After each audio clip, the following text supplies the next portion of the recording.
కవిత సపోర్టర్లుగా ఉండే కేసీఆర్ కుటుంబ సభ్యులకి కూడా కాదని మీకు సపోర్ట్ చేశారు. ఇప్పుడు ఆమె పోయి తిడతలేదా కేసీఆర్ని? కూతురు కదా, కన్న కూతురు కదా, తిడుతుంది కదా ఫాదర్ని. ఎందుకు తిడుతుంది? ఏమని ఏం చేసినా డాడీ కష్టాలే వాళ్ళ గుండె ఉంటాయి. హరీష్ ఒకటి ఇది జెన్యున్గా అయినట్టే తెలుసు నాకైతే. హరీష్ని పిలిచిండు కేసీఆర్ ఒకసారి. వీళ్ళిద్దరు కొట్లాడుకుంటారు, హరీష్ కేటీఆర్ బాగా పంచాయతీ నడుస్తుందని 2017-18 ప్రాంతంలో. ఏమరా హరీషు,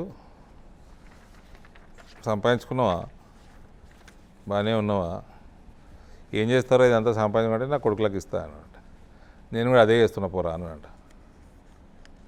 ఇదంతా టీఆర్ఎస్ నేను సంపాదించింది, ఆ తర్వాత నా కొడుకు పోతా అని ఇండైరెక్ట్గా చెప్పి పంపించాడు.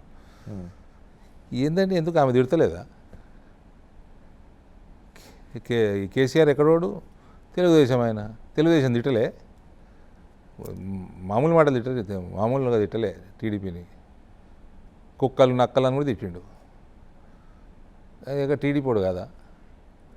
కేసీఆరే తిట్టినప్పుడు కన్నపాటిని, కవిత నచ్చకను ఆ పరిస్థితులు అప్పుడు టీఆర్ఎస్ నచ్చకను మాకు ఓటే తప్పేముందండి?